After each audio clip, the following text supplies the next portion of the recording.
That morning, no one expected a single act of defiance to change military history. What began as routine training became a moment every soldier on base would remember, and one that would test the difference between following orders and doing what's right. The sun crested the jagged peaks of the Hindu Kush at precisely 0530 hours, casting long shadows across the forward operating base in eastern Afghanistan. Dust swirled in lazy eddies around the perimeter fence, kicked up by the rotors of an idling Black Hawk that had just touched down on the helipad. Master Chief Petty Officer Elias Kane, call sign Reaper, stood at attention in the briefing tent, his boots planted firm on the packed earth floor. At 38, Kane was a veteran SEAL with 16 years in the teams, his frame lean and unyielding under the standard-issue desert camouflage. Beside him, Rex, his Belgian Malinois partner, sat motionless, ears pricked forward, black eyes scanning the room with the quiet intensity of a shadow. The air inside the tent hummed with the low murmur of pre-mission chatter, radios crackling faintly from the ops table, the scent of stale coffee mingling with gun oil and sweat-soaked Nomex. Lieutenant Commander Hale, the platoon leader, paced the front, his voice steady as he reviewed the op. Intel confirms a possible HVT in the village of Kalat, 10 clicks north. We're inserting via Hilo at 0600. Primary objective, recon and secure the target structure. Secondary, sweep for IEDs and any non-combatants. Kane, your K9 team's on point for scent work. No heroics. Stick to the ROE. Kane nodded once, his gloved hand resting lightly on Rex's harness. The dog had been with him for 4 years, bonded through countless drills and deployments. Rex wasn't just a tool, he was an extension of Kane's instincts, trained to detect explosives, track insurgents, and alert on human presence with a precision that no drone could match. Their partnership was forged in the silence of night runs and the discipline of daily conditioning. Long leads through the base's obstacle course, where Rex would heel without a word, his paws silent on the gravel. Kane had seen lesser handlers falter under the weight of command, but Rex never wavered. Loyalty like that didn't need words. It was etched in every shared breath. The platoon filed out into the pre-dawn chill, weapons slung low, rucks heavy with ammo and medkits. Kane clipped Rex's lead and fell into step with the others, the team's boots crunching in unison over the concrete apron. The Black Hawk's blades whipped the air into a frenzy, and they boarded in practiced order. First the breachers, then the snipers, Kane and Rex securing the side benches. As the helo lifted off, the base shrank below, a grid of floodlit tents and razor wire swallowed by the rugged valleys. Kane checked his suppressed M4, then scratched Rex's flank once, a subtle reassurance. The dog leaned into it, eyes fixed on the open door, wind ruffling his short fur. Insertion came swift and silent 20 minutes later. The Black Hawk flared over a dry riverbed, and the team fast roped down, boots hitting sand with muffled thuds. Kane unclipped Rex immediately, signaling the dog to low-crawl beside him as they moved toward the village. The air was thick with the scent of goat dung and wood smoke, the first call to prayer echoing faintly from a distant minaret. Hale's voice cut through the earpiece. "Fan out. Kane, take point to the east ridge. Report any contacts." They advanced methodically, shadows merging with the pre-dawn haze. Rex's nose worked the ground, nostrils flaring at every rock and tuft of scrub. Kane trusted that nose more than his own eyes. It had saved the team twice before, once from a buried pressure plate, another from a hidden sniper nest. The village emerged as a cluster of mud brick compounds, abandoned since a Taliban push 6 months prior. Intel said the HVT might be using one as a safe house, but the place felt too still, windows dark and doors hanging ajar like broken teeth. At the ridge's crest, overlooking a cluster of derelict buildings, Kane signaled a halt. "Clear so far," he whispered into the comms. "Rex is picking up old scents, human, but faint." Hale acknowledged, directing the team to sweep the central structure. Kane unhooked the lead, giving Rex the hand signal for free search. The dog bounded forward, tail low, weaving through the debris-strewn yard. Kane followed at a measured pace, his rifle up, scanning for tripwires. That's when Rex stopped dead at the threshold of an abandoned cabin on the outskirts. A squat, weathered hut with a collapsed roof and vines choking the doorway. The dog whined low, pawing at the dirt, refusing to advance or retreat. Kane froze, heart rate steady but alert. "Rex, aus," he commanded softly. "Out." But the Malinois held his ground, nose buried in the gap under the door, an insistent rumble building in his throat. Kane approached cautiously, kneeling to peer inside. The interior was a void of shadows, dust motes dancing in the faint light. No movement, no sound beyond the wind rattling loose shutters. He keyed his mic.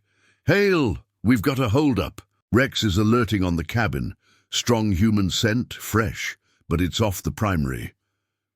Hale's response was clipped. "Negative, Kane. Village center first. Secure the HVT site, then circle back. That's the order." Kane glanced at Rex, the dog's eyes locked on the door, body tense as a coiled spring. Protocol was clear, prioritize the mission objective, but Rex didn't lie.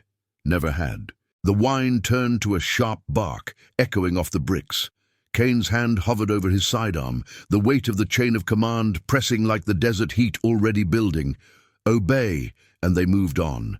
Ignore the alert, and whatever was inside might be lost, or worse. He straightened, weighing the seconds. "Rex, stay," he murmured. But even as the word left his lips, he knew the dog wouldn't. Not for this.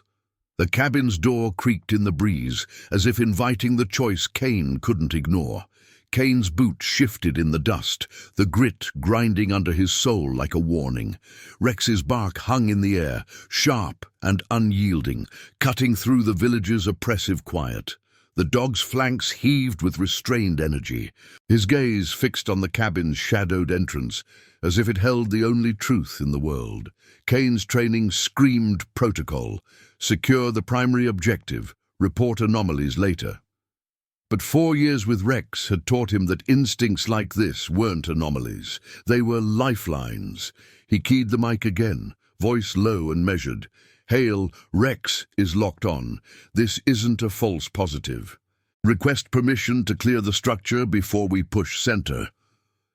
Static crackled briefly, then Hale's tone sharpened, laced with the edge of command under pressure. "Denied, Master Chief. We're on a timeline. Taliban patrols could roll through any minute. Get your team to the HVT site. That's the mission." Kane released the transmit button, his thumb lingering on the PTT. The platoon was already fanning out toward the village core, their silhouettes blurring into the haze 200 meters west. He could hear the faint rustle of their movement, boots on loose stone, suppressed coughs into sleeves. Leaving now meant abandoning the alert, filing it as environmental noise in the after-action report. But Rex's whine pulled at him. A low vibration that resonated in his chest. The Malinois pawed the ground again, nails scraping earth, his body language screaming urgency. "Easy, boy," Kane murmured, crouching to run a gloved hand along Rex's side. The dog's fur was warm under the tactical vest, muscles taut like bowstrings. They drilled this 100 times, alerts on structures, breach protocols, the dance of trust between man and canine. Rex had pulled him from ambushes, sniffed out caches that saved lives. Ignoring him now felt like betraying that bond, the kind forged not in words, but in the shared rhythm of patrols and recoveries.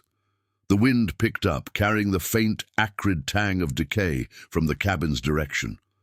Old, but layered with something fresher, almost metallic. Blood. Kane's pulse remained steady, years of Bud's conditioning holding it in check, but his mind raced through scenarios. Abandoned village or not, civilians sometimes lingered in these ruins, scavenging or hiding from the fight. ROE was clear, protect non-combatants if encountered, but protocol also chained him to the op order.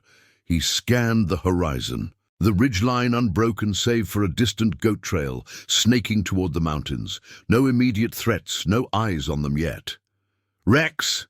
Such!" he commanded. "Search!" The dog surged forward, nose to the threshold, circling the doorframe with methodical precision. Kane followed, rifle sweeping the interior from the outside, his body blocking the entrance. The cabin's walls were pocked with bullet scars from some forgotten skirmish, vines twisting through cracks like veins. Inside, the space unfolded in dim layers, a dirt floor scattered with shattered pottery, a overturned table leaning against one wall, cobwebs draping the corners like forgotten banners. Sunlight slanted through the collapsed roof, illuminating motes that danced in the stale air. Rex didn't hesitate, darting to the far corner where a pile of debris, ragged blankets and splintered wood, formed a makeshift barrier. He barked again, sharper this time, pawing insistently at the base. Kane advanced, clearing each angle with disciplined sweeps. "Clear," he whispered to himself, the word more ritual than reassurance.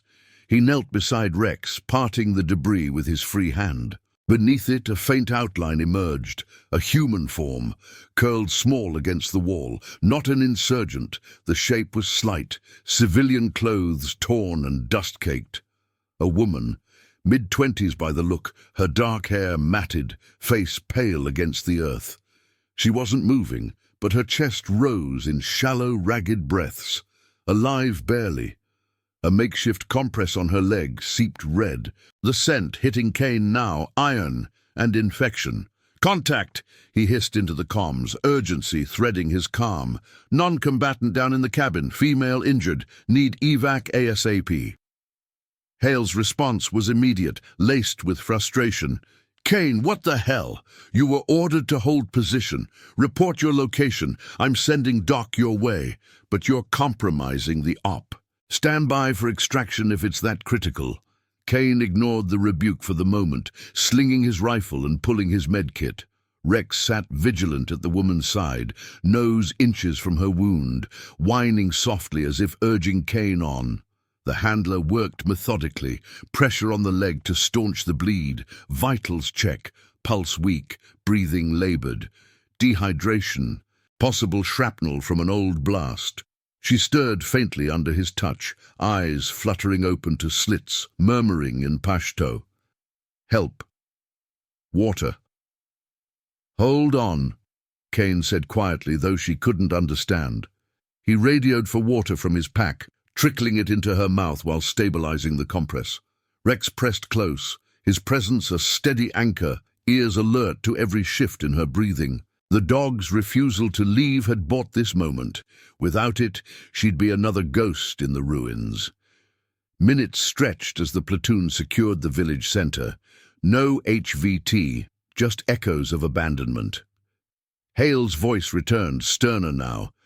"Kane, sit rep. You're off mission. Explain yourself in the debrief or this goes up the chain." "Affirmative," Kane replied, his tone even, betraying none of the internal fracture. Duty pulled him to the objective. Conscience, amplified by Rex's unerring alert, rooted him here. The woman gripped his sleeve weakly, her eyes locking on Rex as if the dog were the real savior.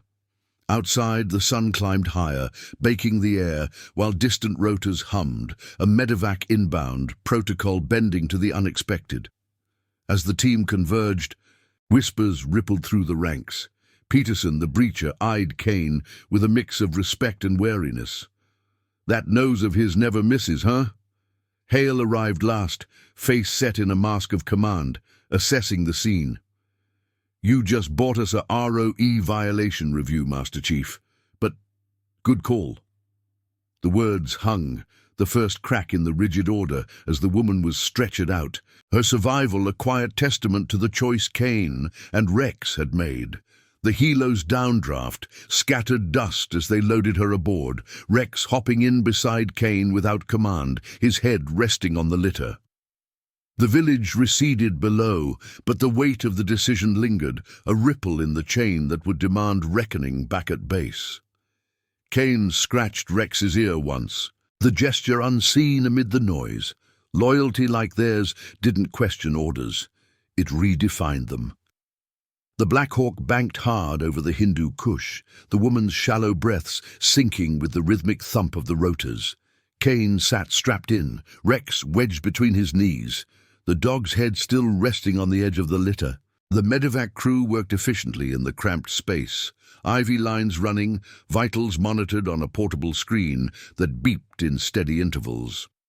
Lieutenant Commander Hale occupied the opposite bench, his gaze fixed on the horizon, jaw set against the vibration.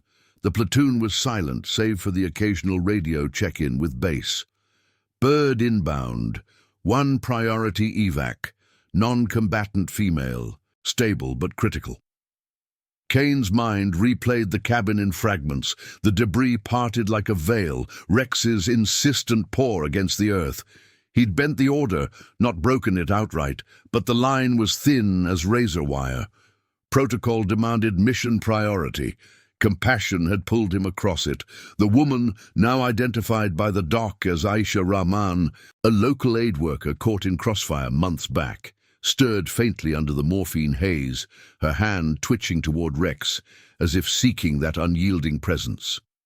The dog didn't move, his dark eyes watchful, fur matted with cabin dust. Touchdown at the FOB came at 07:45, the helipad a flurry of activity under the rising sun.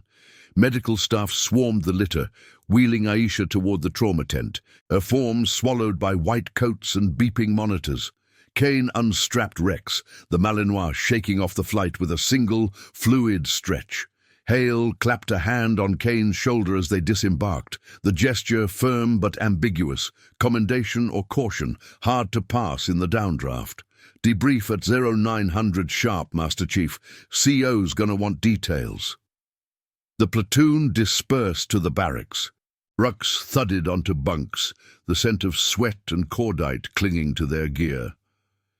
Kane led Rex to the K9 kennel, a reinforced enclosure at the base's edge, where the air hummed with the low whines of other working dogs settling after the op.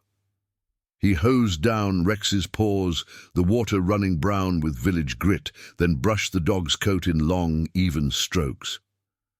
"Good work today," Kane murmured, his voice pitched low, the ritual a bridge between mission and routine. Rex leaned into the touch, tail thumping once against the concrete, but his ears flicked toward the horizon as if echoes of the cabin lingered. By 0900, the briefing room was a study in disciplined tension, folding chairs aligned precisely, a projector humming on standby. The CO, Commander Ellis, a grizzled 05 with salt and pepper hair and eyes that missed nothing. Hale sat to his right, the platoon arrayed in ranks, uniforms still bearing the ops dust. Kane took his seat at the end, Rex at his feet under the table, the dog's presence a quiet constant amid the formalities. Ellis opened with the basics. No HVT secured, village cleared negative for threats, but the evac changed the after-action. "Walk me through it, Kane," from the ridge. Kane stood, posture ramrod straight, recounting the insertion, the sweep, Rex's alert at the cabin. He kept it procedural, timestamps, signals, scents logged. At 0612, Rex locked on the structure. Initial command was to hold for primary objective. I requested clearance to investigate. Denied. But the alert persisted. Strong human indicator, fresh overlay on ambient decay. I advanced solo to confirm, cleared the entry, found the non-combatant under debris, stabilized, and called for evac. Murmurs rippled through the room, Peterson shifting in his seat. Ellis leaned forward, fingers steepled. "You advanced without permission. That's a direct violation of the op order. Chain of command exists for a reason. Timelines, threats, the big picture. Explain why you didn't disengage." Kane met the CO's gaze, his voice even, no defensiveness creeping in. "Sir, Rex's alerts have a 98% reliability rate in training data. Dismissing it risked the non-combatant's life under ROE. The primary was clear. This was adjacent, low-threat vector. I weighed the mission against the directive to protect civilians, Hale interjected, tone measured. The call saved her, sir. Doc says shrapnel infection, dehydration. She had hours left, tops. But it pulled resources mid-op. Ellis nodded slowly, the room's air thick with the weight of scrutiny. Appreciate the outcome, Master Chief, but intent doesn't override orders. This goes in the report. Potential Article 92, failure to obey. Will review with JAG. Dismissed. The platoon filed out, boots echoing on the linoleum, but the whispers followed Kane like shadows. In the chow hall later, over MREs of Chilimac that steamed in the midday heat, the talk turned overt. A young E4, Ramirez, leaned in across the table. Heard you went rogue for that local. Ballsy. Chief, dog saved the day, huh? Kane forked his meal, Rex dozing at his feet under the bench. Not rogue. Calculated. Rex doesn't alert on ghosts. But the undercurrent built, eyes lingering in the PT yard that afternoon, where the platoon ran laps under the relentless sun, sweat tracing paths down camouflaged backs. Hale pulled Kane aside during cool-down water bottles in hand. The base's water tower looming like a sentinel. CO's fair, but brass hates deviations. That woman's stable, talking now, says she was hiding from raiders, holed up for weeks. Your call bought her a ticket out. Still, prep for the board. Integrity's your shield, but orders are the armor. Kane nodded, wiping his brow, the salt stinging his eyes. Rex trotted up, carrying a chewed training dummy in his jaws, dropping it at Kane's feet as if to lighten the moment. The handler knelt, tossing it once, the dog's joy unfiltered amid the tension. Back at the kennel as dusk fell, the Hindu Kush silhouetted against a blood-orange sky, Kane reviewed the day's logs by lantern light. The woman's survival was a win, but the infraction loomed, a test of conscience against the institution's unyielding frame. Word spread beyond the platoon by evening, base-wide chatter in the DFAC, a junior officer mentioning it in passing to logistics. Hale's report hit the wire, flagging for higher review. Kane lay on his cot that night, Rex curled at the foot, the dogs breathing a steady counterpoint to the distant hum of generators. Defiance in the cabin had rippled outward, forcing the system to confront its own rigidity. Tomorrow's tribunal would demand answers, but Kane knew the truth. Loyalty to Rex, to the unspoken code, outweighed the ink on any order. Comment where you're watching from. I want to know how far stories of courage and integrity can reach. The morning after the debrief, the base awoke to a rare fog rolling in from the valleys, muting the Hindu Kush's jagged outline and blanketing the FOB in a hazy veil. At 0600, Reveille echoed through the speakers, pulling the platoon from their racks with mechanical precision. Kane rose first, as always, folding his blanket into crisp corners before clipping Rex's lead. The Malinois stretched languidly, his paws silent on the concrete floor, but his eyes carried the weight of the previous day's scrutiny. They walked the perimeter together, the fog dampening their boots, the air thick with the scent of wet earth and distant diesel from the generators. Word of the incident had seeped into the base's veins overnight, carried on the wings of after-hours radio traffic and hurried exchanges in the smoke pit. By chow time, the DFAC buzzed with subdued talk, logistics clerks glancing at Kane's table, a group of Marines from the adjacent unit murmuring over their trays of powdered eggs and flatbread. Heard the SEAL's dog sniffed out a ghost in the ruins, one said, voice low. Chief went off script. Brass is pissed. Kane ate methodically, Rex at his feet gnawing a rawhide strip, ignoring the eyes. Protocol shielded him for now, but the chain's tension coiled tighter. At 800, the summons arrived via encrypted email, report to the command post for preliminary inquiry. Kane geared up minimally, sidearm holstered, notepad in pocket, leaving Rex with the kennel handler, a young E3 named Torres, who scratched the dog's ears with genuine affection. He's family, Chief, Torres said, watching Rex settle into his run. Whatever they throw, that bond's bulletproof. Kane nodded, the words lingering as he made the short trek to the CP, his boots leaving faint prints in the fog-dampened gravel. The command post was a squat, sandbagged bunker at the base's heart, its interior lit by fluorescent strips that hummed overhead. Commander Ellis waited inside, flanked by Lieutenant Commander Hale and a JAG officer flown in from Bagram, Captain Rivera, a sharp-eyed woman in her 40s with a stack of regulations under her arm. The room smelled of fresh-brewed coffee and printer ink, maps pinned to the walls charting the ops grid. Kane saluted crisply upon entry, posture unyielding as Ellis gestured to a metal chair. "Master Chief Kane," Ellis began, his voice gravelly from years of briefings, "this is informal for now, but it sets the stage for formal review. Your actions in Kalat deviated from the op order. Walk us through your decision matrix again, every factor." Kane sat, hands flat on his knees, recounting it step by step.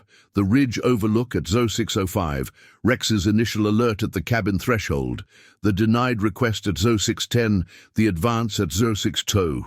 He detailed the sensory cues, the wine's pitch, the pawing pattern, the overlaid scents logged in his mental catalogue from joint exercises. "Sir, Rex's training metrics are on file. 98, 7% accuracy on human detection in low-vis environments. The primary site was 200 meters clear, no active threats vectoring. ROE Section 4B mandates non-combatant protection when feasible without mission compromise." Rivera jotted notes, her pen scratching like dry leaves. "Feasible is subjective, Master Chief. You assessed low threat unilaterally. What if that cabin held an ambush? Your solo entry exposed the team." Kane held her gaze, tone level. "Risk assessment included. Structure size under 50 square meters. No thermal signatures on pre-op drone feed. Rex's behavior indicating distress, not aggression. I cleared entry points sequentially. Door, corners, debris. No compromise occurred." Hale shifted, adding his layer. "Outcome validates the call, Captain. The non-combatant, Aisha Rahman, is in recovery at the Role 2 facility. Local intel confirms she was evading Taliban scouts, no affiliation. Evac resources were minimal, op timeline intact." Ellis steepled his fingers, the fog outside pressing against the reinforced windows. "Outcome doesn't erase the infraction.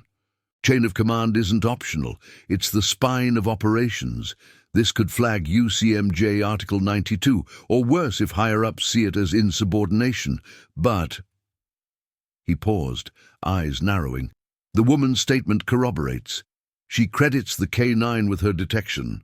Brass at CENTCOM might review for commendation angle."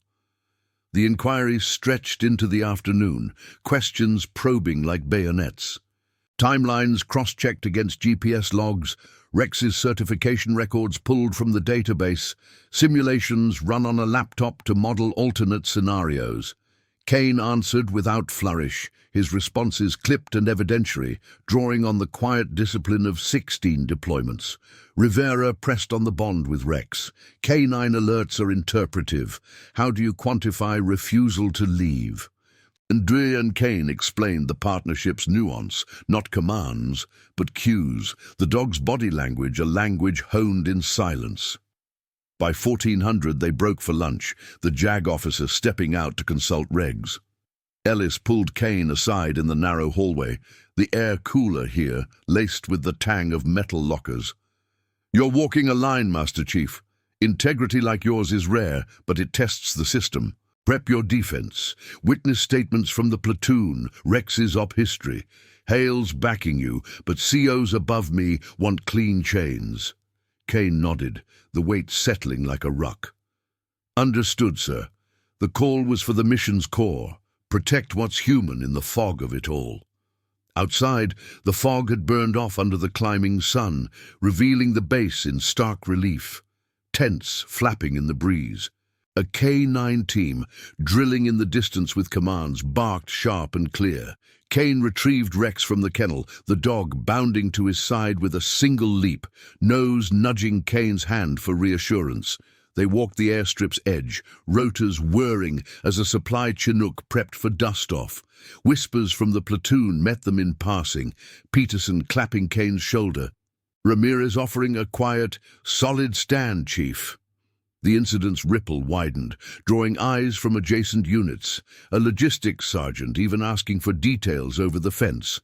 That evening, as the sun dipped low, painting the mountains in ochre, Kane reviewed incident reports by the light of a tactical lantern in his hooch.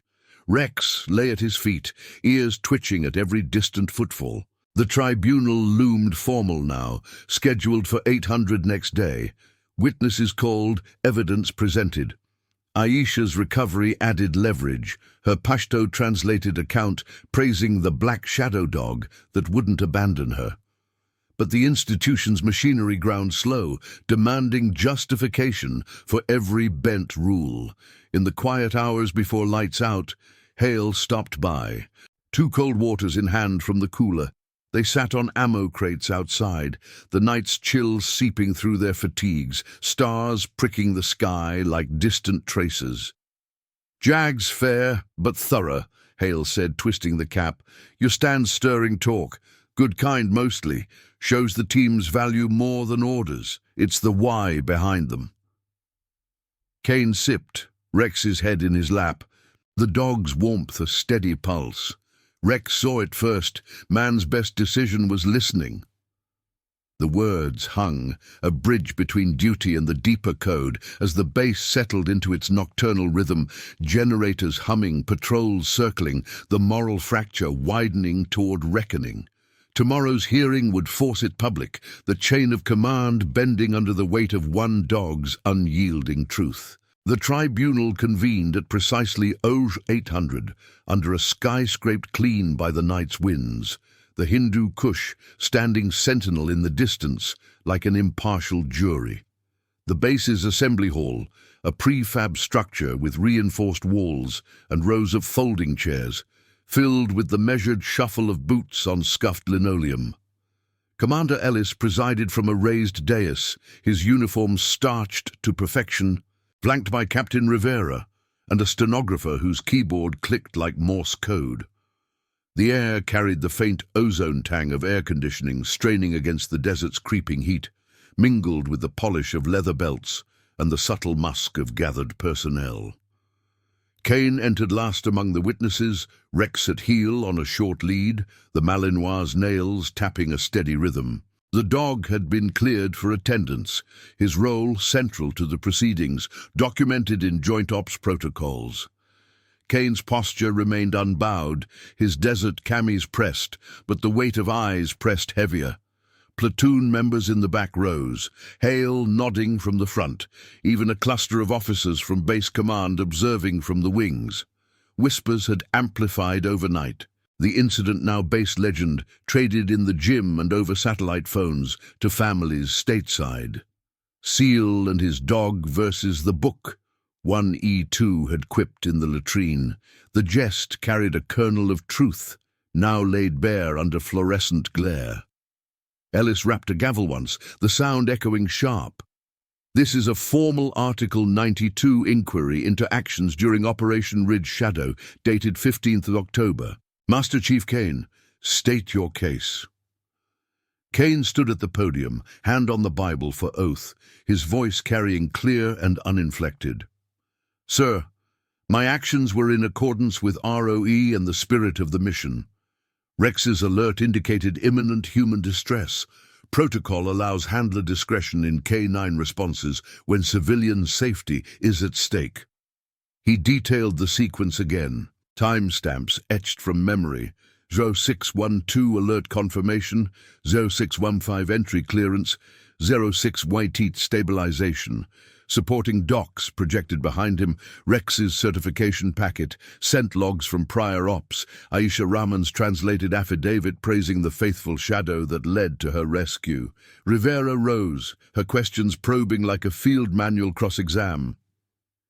"Discretion ends where orders begin, Master Chief." Lieutenant Commander Hale's denial was explicit. You prioritized a secondary alert over the primary objective. How does that not constitute willful disobedience? Kane met her eyes, steady as a rifle sight. "The primary was secured without incident, ma'am. Delay for the cabin added 0 minutes to the timeline. Rex's indicators, whine frequency, poor engagement, correlated to 100% live human hits in Sims. Ignoring it violated Geneva protections for non-combatants."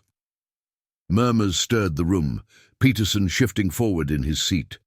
Hale took the stand next, his testimony a balanced ledger.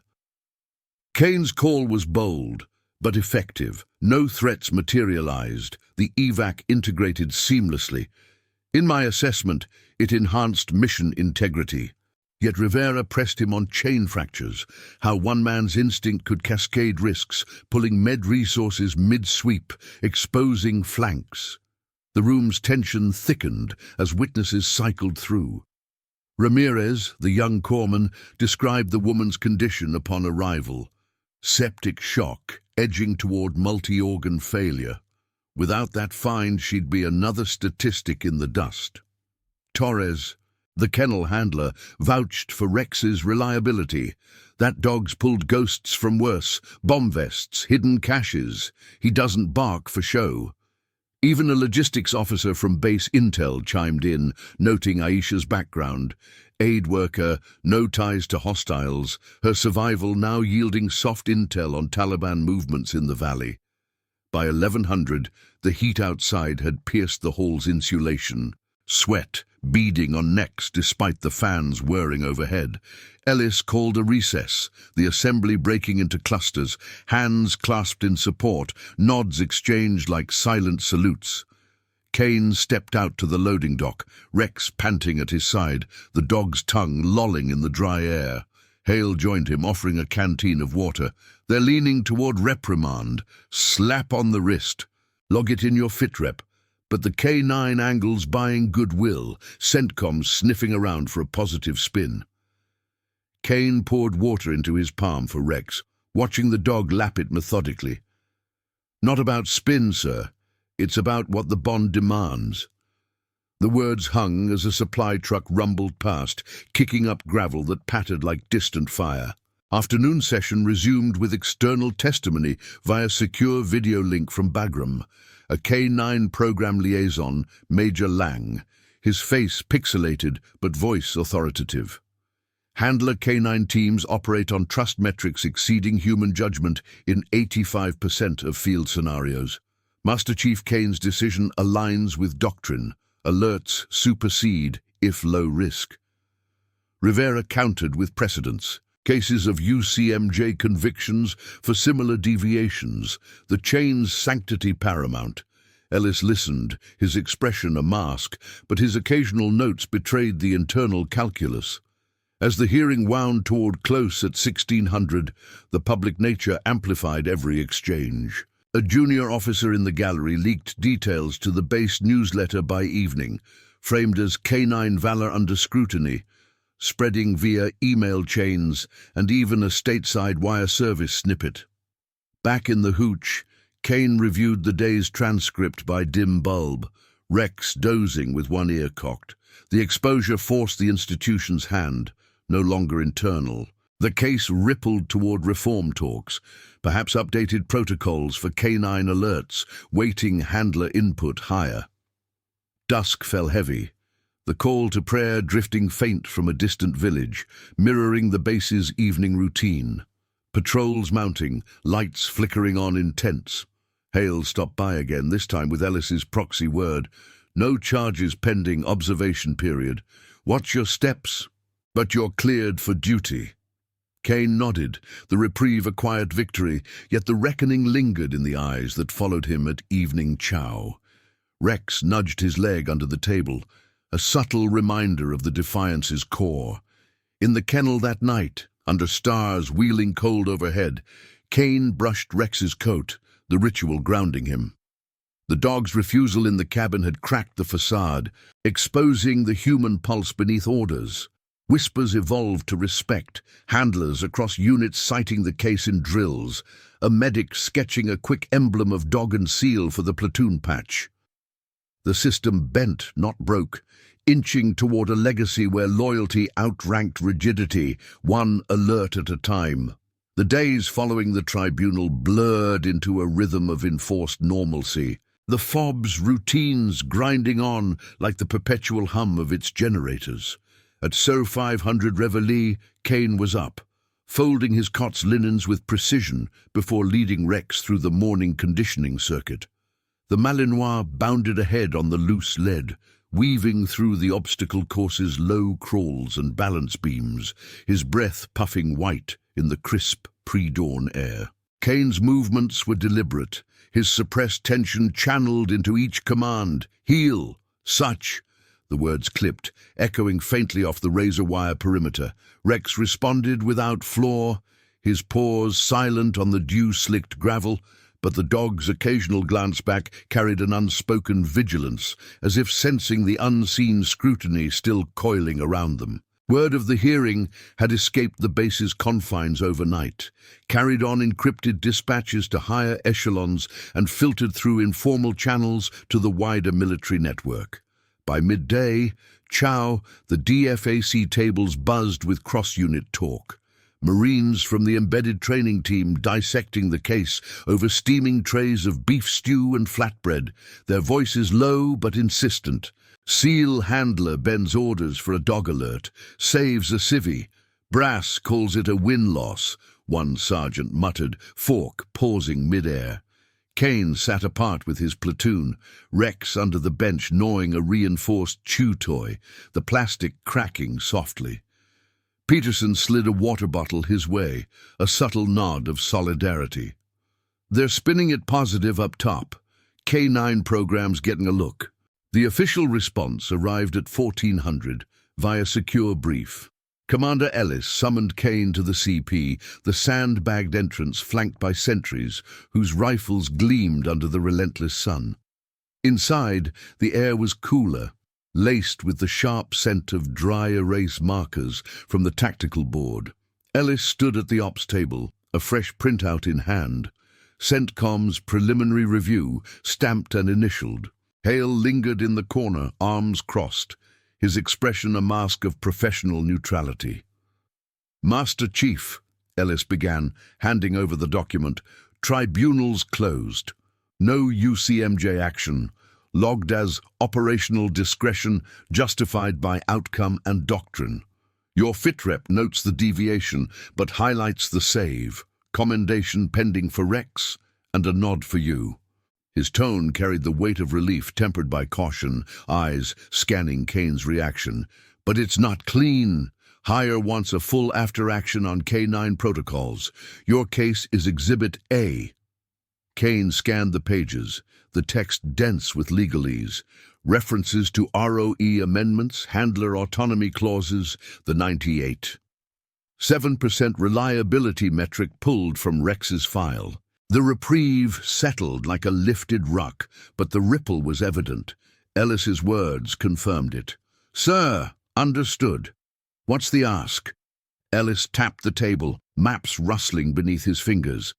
JAG's drafting revisions. K9 alerts in low-threat vectors get elevated weight, mandatory secondary checks, but handlers call the initial probe. Your stand forced it. Brass sees PR value. Loyalty in the ranks, humanizing the fight without the mess. He paused, glancing at Hale. Platoon's cleared for next op, but you're on light duty till the paperwork cycles. Keep it tight. Outside, the heat baked the concrete apron, mirages shimmering off distant helipads. Kane clipped Rex's lead and walked the airstrip's edge, the dog's trot syncing with his strides, paws kicking up faint puffs of dust. The exoneration was public now, posted on the base bulletin board by 1600, a terse memo framed beside the day's ops schedule. Whispers evolved into open discourse. In the PT yard that afternoon, as the platoon ran hill sprints under the glaring sun, Ramirez fell in beside Kane during cool-down stretches. Heard it's changing the playbook, Chief. Other handlers are asking for your logs, like you're the new standard. Kane stretched his hamstrings, sweat tracing paths down his temples, Rex circling at water's edge, lapping from a shared bowl.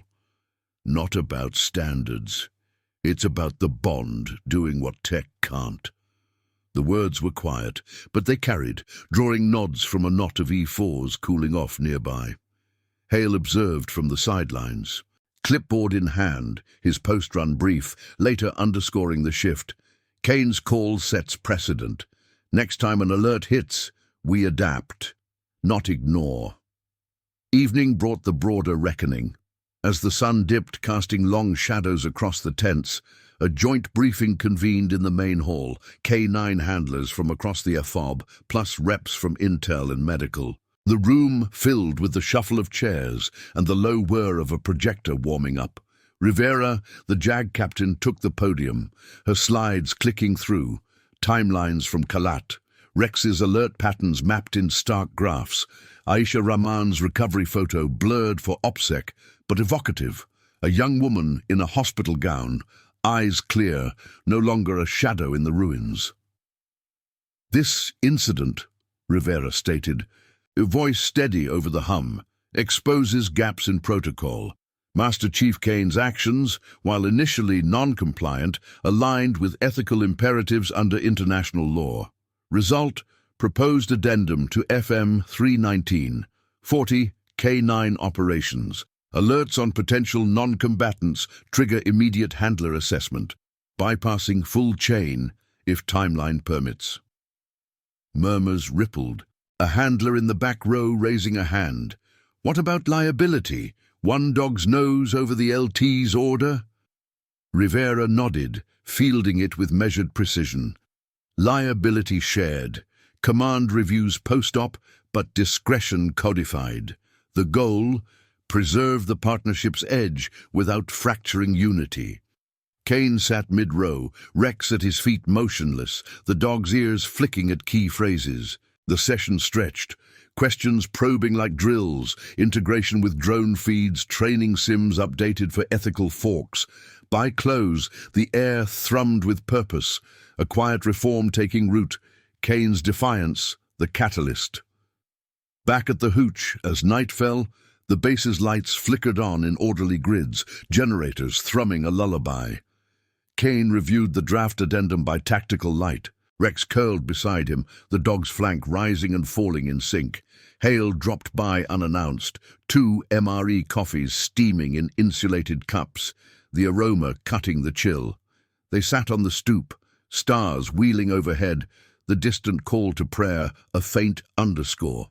"You're a symbol now, Elias," Hale said, sipping black. "Not just for the teams. K9 units stateside are buzzing. That woman's discharge papers hit today. She's en route to Kabul, talking aid groups about the American shadow that found her."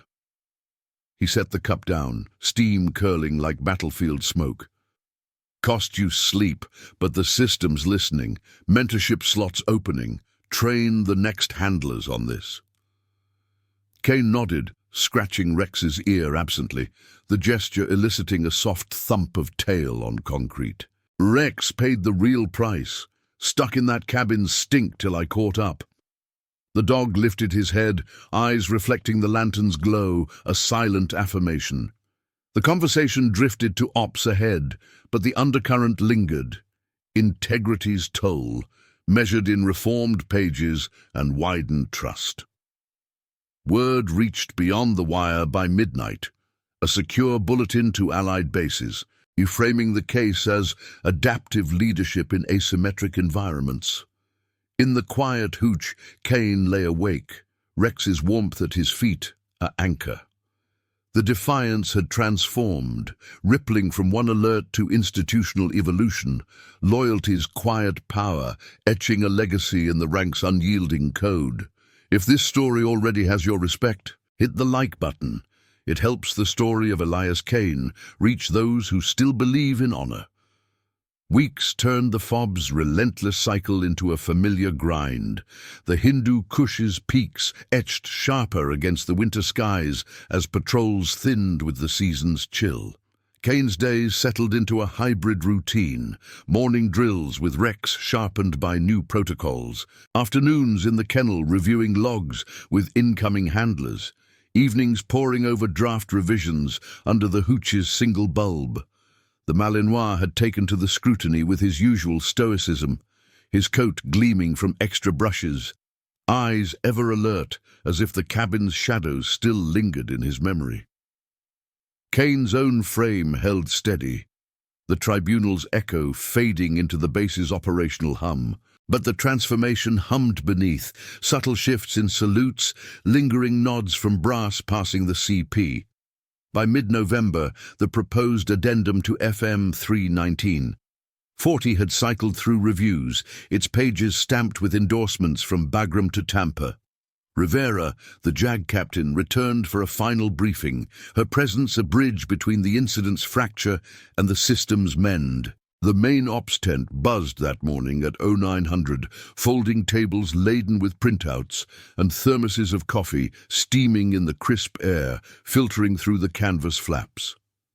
Handlers from the platoon and attached units filled the benches, Torres scribbling notes, Peterson leaning forward with arms crossed, while Ellis and Hale flanked the projector screen, their uniforms crisp against the tent's earth-toned walls.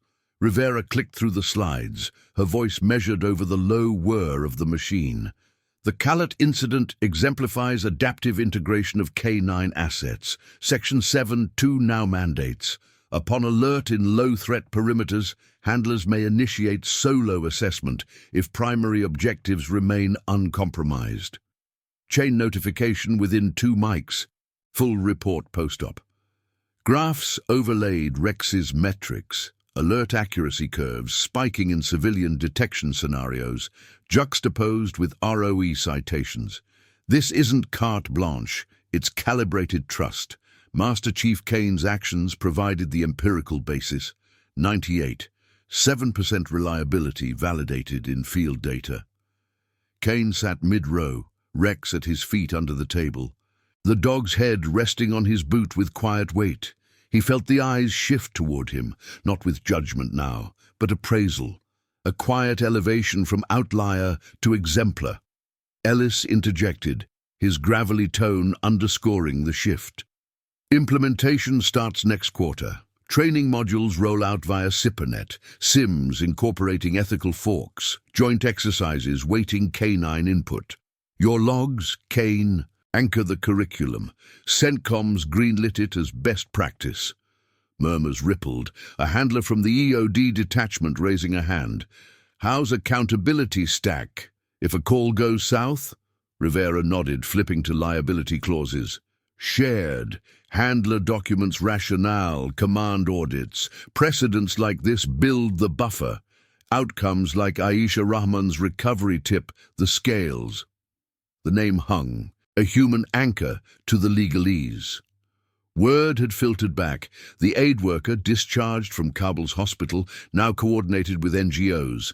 Her account of the Black Shadow's persistence woven into morale briefs. No direct thanks reached Kane, OPSEC's veil, but the indirect legacy pulsed through the ranks. The briefing dissolved into breakout discussions, clusters forming around coffee stations, voices low and focused. Hale pulled Kane aside near the ops map, the tense canvas rustling in the wind that carried faint rotor wash from the helipad. You're mentoring the pipeline now, stateside rotations, guest instructor at Coronado. Brass wants your take on bonds like yours and Rex's. Kane nodded, gloved hand absently stroking the dog's flank through the harness. It's the quiet work, sir. Drills that teach listening over issuing. Afternoon brought the first tangible reform, a joint K9 exercise on the base's outer range, frost rhyming the gravel as teams deployed in mock sweeps. Kane led a squad of novices, E5s fresh from Lackland, their Malinois partners straining at leads, noses questing the chill air. "Watch the cues," he instructed, voice carrying over the wind's low howl. Not just the bark, the hold, the paw, that's the decision point. Rex demonstrated, locking on a buried SIM cache with unerring focus, refusing to budge until Kane signaled clear. The younger handlers absorbed it, their commands sharpening, a ripple of emulation spreading as they rotated through. By dusk, as the sun bled orange across the valleys, the exercise wrapped with after-action huddles around a portable heater, flames flickering blue on frost-kissed faces. Ramirez, now cross-training as a handler, clapped Kane's shoulder. "Your stand's in the playbook, Chief. Feels right. Dog's nose over desk orders." The words echoed the base's evolving pulse. Posters in the gym framing "Alert Autonomy," whispers in the DFAC crediting Rex's refusal as the spark. Even Ellis, in a rare off-script moment during evening chow, raised his tray in quiet toast. To the ones who bend without breaking. The institutional shift deepened through winter's grip. Kane's FitRep arrived encrypted, its narrative elevated. Exemplary discretion in high-stakes environment recommended for advanced K9 liaison. Our promotions loomed unspoken, but the true currency was legacy, handlers citing the case in quals, JAG seminars dissecting it as moral vectoring in command. Rex, too, ascended, a commendation ribbon affixed to his harness during a low-key ceremony in the kennel yard, the brass glinting under floodlights as Torres pinned it with steady hands. The Malinois stood tall, tail a single wag, his bond with Kane the unadorned core. Aisha's indirect echo resurfaced in spring thaw via a redacted intel brief. Her intel on valley routes yielding a Taliban cash bust, lives spared in the ripple. Kane read it alone in the hooch, Rex dozing nearby, the dog's ears twitching at the page's rustle. The defiance in the cabin had woven outward, reformed protocols saving seconds, instincts trusted over inertia, the chain flexible yet unbroken. As the FOB's tour wound down, rotations inbound under clearer skies, Kane walked Rex one final perimeter at dawn, the Hindu Kush softening in the light. The base stirred behind them, boots on concrete, radio chatter threading the air, but the quiet held their truth. One alert's persistence had etched moral strength into the system's steel, loyalty's legacy enduring beyond any order. In the rank's unyielding code, a single refusal became the measure of honor, discipline tempered by the heart's unerring pull. Subscribe for more stories of loyalty, courage, and justice within the ranks. Thank you for watching the case of She's Still Alive. The SEAL said, because his dog refused to leave the abandoned cabin. See you in the next one.